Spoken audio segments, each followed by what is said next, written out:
Дараагийн мэдээг хүргэе. Малын эмчнэр өтөг бууц дунд маш хүнд нөхцөлд ажиллаж байхад ямар ч үнэлэмжгүй байна. За мөн энэ салбарыг дэмжихгүй бол малын эмчгүй болоход хүрээд байна гэж тэд Сүхбаатарын талбайд жагслаа. За улсын болон орон нутгийн санхүүжилтийг тухайн жилд нь гэрээнд заасны дагуу цаг тухайд нь өгөх банкны ногоон зээл зэрэг бага хүүтэй зээлийг малын эмчнэрт олгодог байх зэрэг шаардлагыг тэд хүргүүллээ. Гэхдээ өнөөдрийн хэмжээнд хүртлээр санхүүжилтээ тавьж чадахгүй. Монгол Улсын засгийн газар сангийн яам өнөөдөр 20.1 тэрбум төгрөг тал нь олгогдоогүй.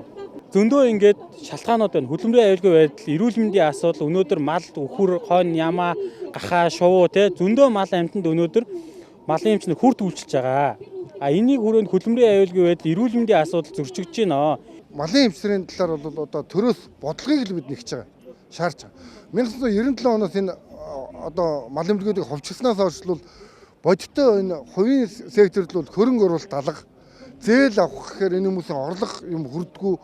Эннээсээ бол нөгөө ажил үйлчлэгээ явуулах боломж хаагддаг. Ийм байр нэгдүгээр бидэрт хүнд, хоёрдугаар бид ажиллаж байгаа нөхцөл маань бас хүнд, гуравдугаар тэгвэл бидний залуучууд бидний хувьд бол ер нь бүх зүйлийг өөрсдөөсөө гаргаад хийж байгаа. Төрөөс бидэрт ямар дэмжлэг байхгүй байна. Нэг малыг эмчлээд малаас нь давсан үнийг малчин дэлгээр буцаагаад тэрийг аавна гэдэг нь хэцүү.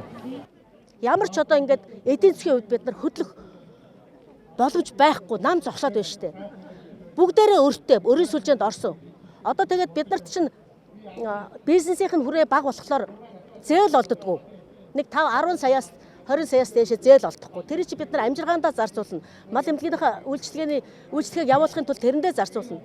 Одоо би гэхэд тэтгэврийн зээлийг аргаа ядаад би сая 36 сараар аваад л ойр зургийнхаа одоо ингээд лихэж сандаргаж байгаа улстай ингээд өгж штэ. Тэгэл өөрөө гар дээр 5 төгрөг байхгүй.